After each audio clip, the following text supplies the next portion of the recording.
L'appel de la forêt. Jack London, lu par Équilivre, livre audio. «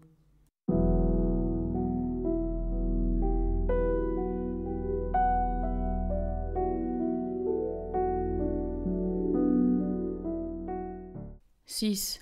L'appel résonne. Suite. Son orgueilleuse confiance en soi éclatait dans tous les mouvements du chien et communiquait à son être physique une sorte de plénitude gracieuse et terrible. Il eût semblé un loup gigantesque sans les taches fauves de son museau et de ses yeux, et l'étoile blanche qui marquait son front et sa large poitrine. Par l'astuce qu'il tenait du loup, par la force et le courage de son père le chien géant, par la beauté et l'intelligence de sa mère la fine collée, ces qualités jointes à une expérience acquise à la plus dure des écoles faisaient de lui une créature superbe et redoutable entre toutes. Jamais on ne vit chien pareil, répétait Thornton avec une juste fierté, en le regardant marcher dans le camp, orgueilleux et fort, roi de tout ce qui l'entourait. Nul ne soupçonnait la transformation qui s'opérait en lui, aussitôt qu'il pénétrait dans la solitude de la forêt. Il ne marchait plus alors, il devenait un animal sauvage, silencieux et léger, ombre à peine entrevue, glissant parmi d'autres ombres. Il savait tirer parti du moindre abri, se traîner sur le ventre comme un serpent, et comme lui, bondir et frapper. Il pouvait saisir la perdrix sur son nid, surprendre le lapin à son gîte, et attraper au vol les petits écureuils agiles. Toutefois, il ne tuait pas par plaisir, mais seulement pour vivre et se nourrir du produit de sa chasse. Comme l'hiver approchait, les élans descendaient en grand nombre pour venir passer la saison rigoureuse dans les vallées basses et mieux abritées. Buck avait déjà réussi à prendre un jeune, d'assez forte taille, mais il aspirait à s'emparer d'une proie plus digne de lui. Cette chance lui échut enfin dans un défilé solitaire. Une vingtaine de ces animaux, conduits par un vieux chef, descendaient à petites journées de la région des bois et des sources. Le chef était une bête d'aspect farouche, dominant le sol de 6 pieds, et dont la tête formidable était ornée de bois immenses, portant au moins 14 andouillés, et mesurant 7 pieds d'une pointe à l'autre. Ses petits yeux brillaient d'une lueur verte et cruelle, et il parut à Buck lui-même un adversaire redoutable. Il mugit de fureur en apercevant le chien. Cette fureur s'augmentait, sans nul doute, de la douleur que lui causait une flèche, dont le peigne lui sortait à mi-flanc. Guidé par l'instinct inné du chasseur, hérité de ses ancêtres qui pratiquaient déjà cette tactique au premier temps du monde, Buck se mit tout d'abord en devoir de séparer sa proie du reste du troupeau. Ce n'était pas là une mince besogne, car le vieux mâle était aussi méfiant et rusé que féroce. Le chien dansait en aboyant devant l'élan, l'exaspérant par ses clameurs, tout en ayant bien soin de se tenir à distance respectueuse des andouillés formidables et des terribles pieds plats qui l'eussent écrasé d'une foulée. L'animal furieux fonçait sur Buck, qui feignait de fuir pour l'entraîner à sa poursuite. Mais à peine le vieux faisait-il mine de s'écarter du troupeau que 2 ou 3 jeunes élans chargeaient le chien à leur tour, ce qui permettait au chef blessé de rejoindre le gros de la troupe. Les bêtes sauvages savent déployer une patience entêtée, inlassable et tenace comme leur vie même. Et Buck possédait cette patience tout entière. Il demeurait sur les flancs du troupeau, harcelant les femelles et les petits, enveloppant la troupe d'un cercle hostile, rendant l'animal blessé fou de rage impuissante. Cela dura toute la journée. Au coucher du soleil, les jeunes se montraient déjà moins ardents à venir au secours de leur chef obsédé. L'approche de l'hiver, obscurément pressentie, les entraînait vers les pâturages mieux abrités, et leur instinct les poussait à sacrifier une tête unique pour le salut du troupeau entier.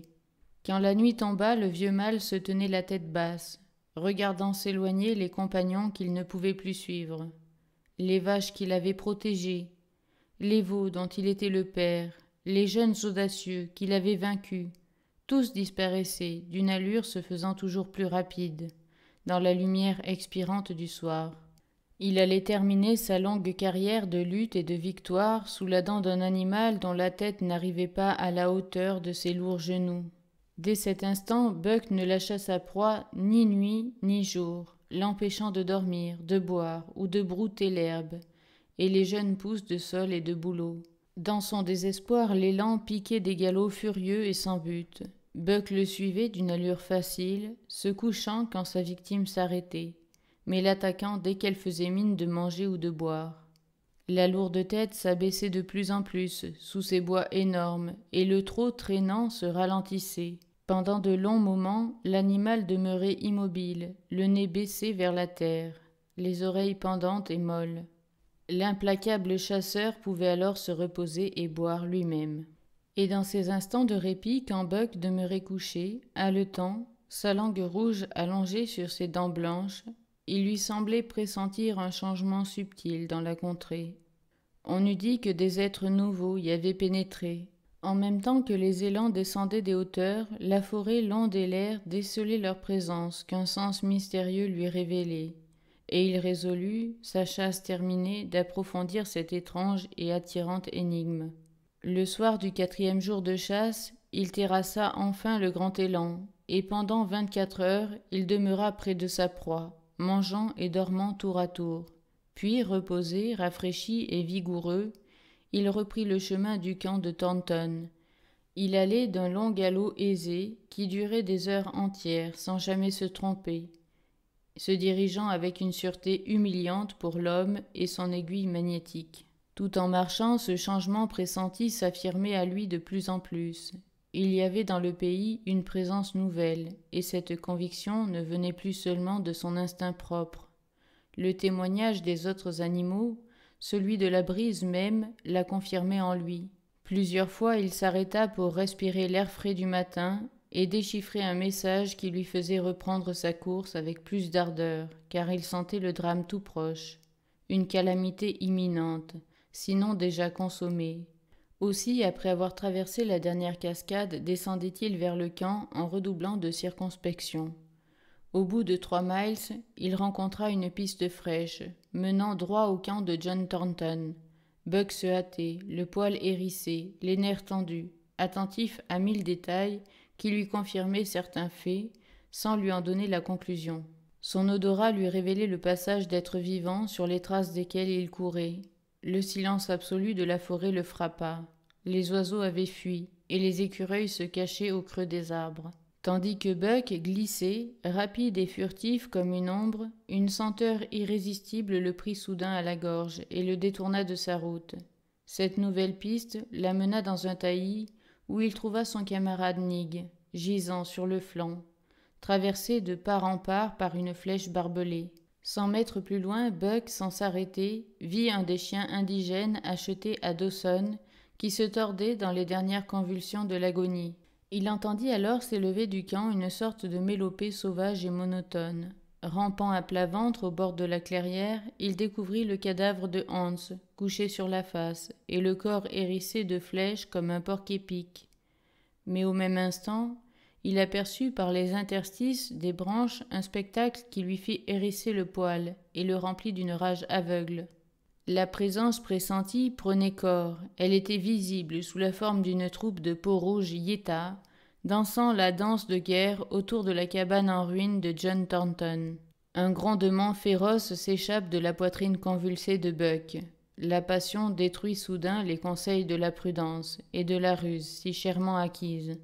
Il s'élance, tombe comme un tourbillon sur les Yétas, ahuri et épouvanté. Ivre de carnage et de mort, l'animal bondit de l'un à l'autre, saute sur le chef, lui ouvre la gorge d'un coup de dent qui tranche la carotide, et sans s'attarder à l'achever, tourne sa rage sur le second guerrier, qui subit un sort pareil. En vain les hommes veulent résister, la bête est partout à la fois, elle se dérobe à leurs coups et sème sur son passage la destruction et la terreur. Les sauvages veulent l'abattre à coups de flèche, ils se blessent les uns les autres, sans atteindre leur ennemi. L'un d'eux essaye de transpercer de sa lance le démon agile qui bondit au milieu d'eux. L'arme pénètre dans la poitrine d'un de ses compagnons, qui s'abat avec un cri affreux. Alors la panique s'empare des Yétas. Ils s'enfuient terrifiés dans la forêt, proclamant à grands cris l'apparition de l'esprit du mal. Buck, à la poursuite de ses ennemis, semblait la personnification de la vengeance infernale. Altérés de leur sang, ils les terrassent dans les taillis, les déchirent sans pitié. Affolés, décimés, ils se dispersent dans toutes les directions et ce ne fut qu'une semaine plus tard que les survivants de la lutte purent se réunir dans une vallée écartée pour compter leurs morts et chanter leurs louanges. Quand Buck, las de poursuivre ses misérables ennemis, revint au camp dévasté, il trouva le corps de Peter, roulé dans ses couvertures, là où la mort l'avait surpris dès la première attaque. L'état du sol, autour de la hutte, décelait la résistance désespérée de Thornton. Buck, le nez à terre, poussant des cris ardents et plaintifs, suivit jusqu'au bord d'un étang profond toutes les péripéties de la lutte que son maître avait livrée. Là, sur la berge, fidèle jusque dans la mort, Skit était couché, la tête et les pattes de devant baignant dans les flots rougis de sang. Les eaux troubles et profondes cachaient à jamais le corps de John Thornton. Buck passa le jour entier à errer autour de l'étang, poussant des gémissements lugubres ou des hurlements désolés. La disparition de son maître adoré creusait en son cœur un vide profond, impossible à combler. Seule la vue de ses victimes portait chaque adoucissement à sa peine.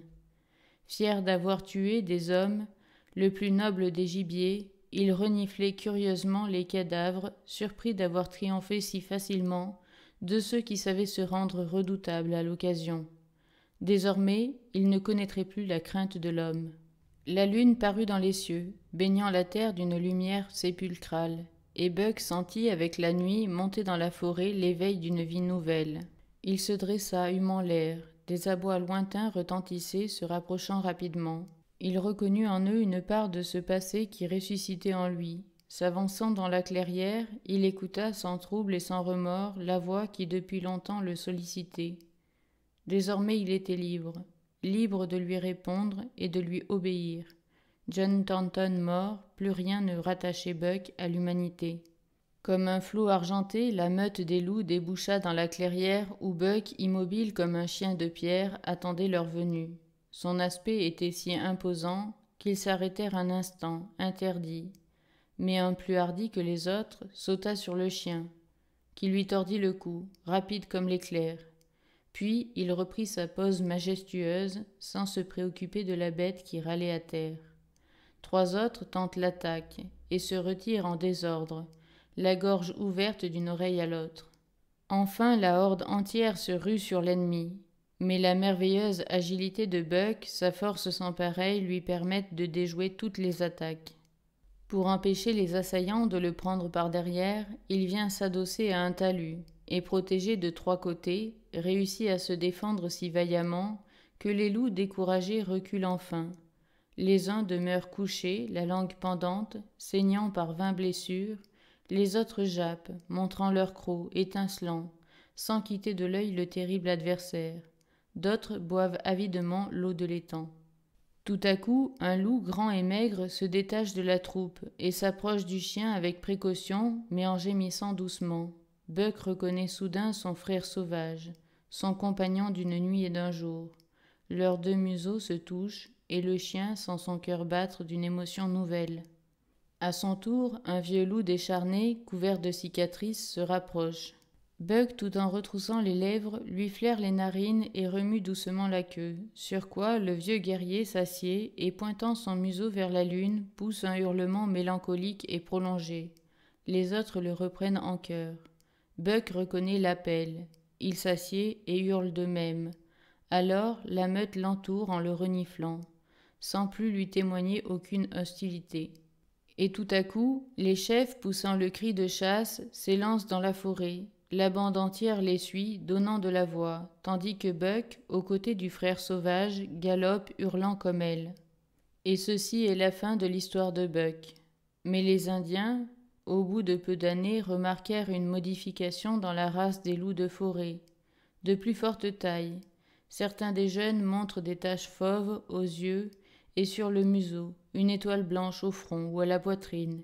Et aujourd'hui encore, parmi les Yitas, on parle d'un chien esprit qui mène la bande des loups et qui est plus rusé qu'aucun d'eux. Les hommes le redoutent, car il ne craint pas de venir voler jusque dans leur camp, renversant leurs pièges, tuant leurs chiens et s'attaquant aux guerriers eux-mêmes. Parfois ces chasseurs ne reviennent plus de la forêt, où l'on retrouve leur corps sans vie, la gorge béante, et la légende de l'esprit du mal s'accroît d'un épisode de plus. Les femmes pleurent et les hommes s'assombrissent en y pensant. Tous évitent la vallée du bord de l'étang, car en ce lieu apparaît périodiquement un visiteur sorti de la région des grands bois et des sources, dont la présence jette partout l'épouvante. C'est, dit-on, un loup géant, à la superbe fourrure, à la mine hautaine et dominatrice. Il descend jusqu'à une clairière où des sacs en peau d'élan à moitié pourris dégorgent sur le sol un flot de métal jaune à demi recouvert déjà par les détritus végétaux et les souples herbes sauvages. Le grand loup s'arrête et semble rêver, puis, avec un long hurlement dont la tristesse glace le sang, il reprend sa course vers la forêt profonde qui est désormais sa demeure. Alors, quand viennent les longues nuits d'hiver et que les loups sortent du bois pour chasser le gibier dans les vallées basses, on le voit courir en tête de la horde, sous la pâle clarté de la lune ou la lueur resplendissante de l'aurore boréale. De taille gigantesque, il domine ses compagnons, et sa gorge sonore donne le ton au chant de la meute, à ce chant qui date des premiers jours du monde.